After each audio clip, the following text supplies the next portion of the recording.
Okay, so here I have the conic from number 3. Right away, I can tell that it's a hyperbola because I have two square terms and they both have different signs. There's a negative attached to this x squared, and my 4y squared has a plus sign in front of it, so it's pretty positive. So knowing this, I can go ahead and complete the square in order to rewrite it in the standard form of a hyperbola. So first thing that I'm going to do is add this 48 over to the right-hand side.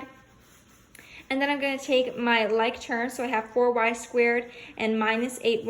I have a common factor of 4 that I can go ahead and pull out, and I'm left with a y squared minus 2y. I'm going to half my negative 2, I get negative 1, square it, and I get a plus 1. And what I do to one side, I must do to the other side. So I'm going to distribute this 4 and add it to my right-hand side. I'm going to do the same thing with my x's. I have a negative x squared and a minus 8x. I'm going to go ahead and pull out that negative sign, and I'm left with x squared plus 8x, half my 8, and I get a plus 4, square it, and I get a plus 16. But I have to remember to distribute this negative, so I'm actually going to subtract 16 from my right-hand side, and I'm left with 36.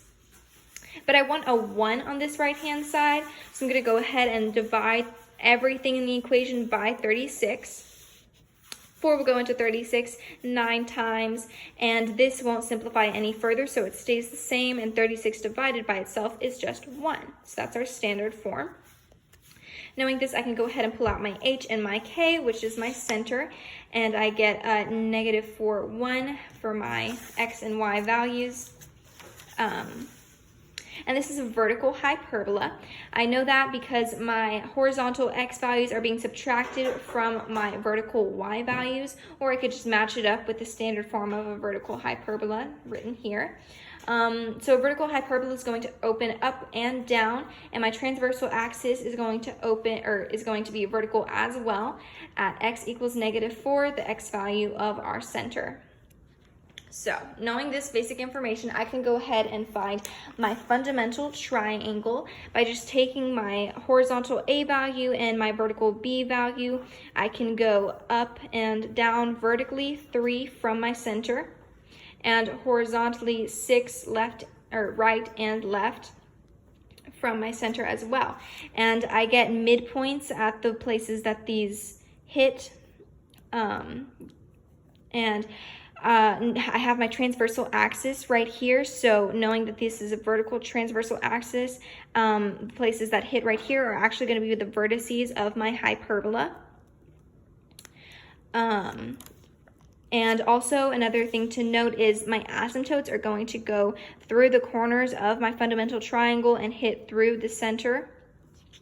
And I could just roughly draw them if I wanted, but I'm going to want to get a more specific equation for those later in a second. But next thing I want to do is find my focal length, which is just my length from the center to the focus. And I can do that by using this basic equation right here, which is c is equal to the square root of a squared plus b squared. My a and my b squared are 36 plus 9. Add them together and I get 45. I know that I can break that down. 9 times 5 is equal to 45, and the square root of 9 is 3, so I can go ahead and pull that out, and I'm left with c is equal to 3 is equal to, c is equal to plus or minus 3 square root 5, sorry. So I have that here, and I'm going to want to get a bit more specific for when I graph. So 3 square root 5 is about 6.7, so I know that my foci are going to be at negative 4, 7.7, and negative 4, negative 5.7, just about. And then I'm going to want to find the equations for my asymptotes. I know that my slope is always going to be plus or minus b over a, so I can go ahead and grab my b, which is 3, and put it over my a, 6, and it's going to simplify down to about plus or minus a half.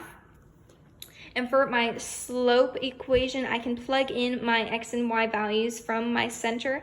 So I'm going to put my 1 as my y value and plug in my x value, negative 4. And I'm just going to take my negative slope right here to find my y-intercept b. So for the negative slope, I'm going to find that my y-intercept is at negative 1. So the equation for my first asymptote is just y is equal to negative half x minus 1. And for my second asymptote, I'm going to do the same thing, but with my positive slope. And I'm going to find that my y-intercept is at 3. So for my second asymptote, I'm just going to find that half x plus 3 is going to be the equation for my slope. So knowing that, I can go ahead and take a look at my actual graph. We see our first asymptote and our second asymptote going through the corners of the fundamental rectangle, as I said earlier. In the center right here in the middle, and my transversal axis going straight through my foci, my vertices, and my center.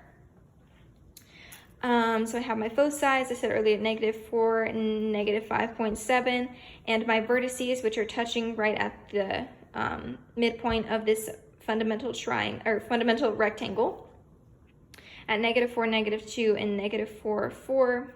I have my other foci at -4, 7.7. And my asymptotes are going to guide my hyperbola's curve, and they're never going to intercept fully, but they're really just going to follow them kind of to infinity, just kind of keep going, following them, follow their lead. And I see that I have intercepts here on my y-axis, which I can go ahead and find and make sure that my graph is correct.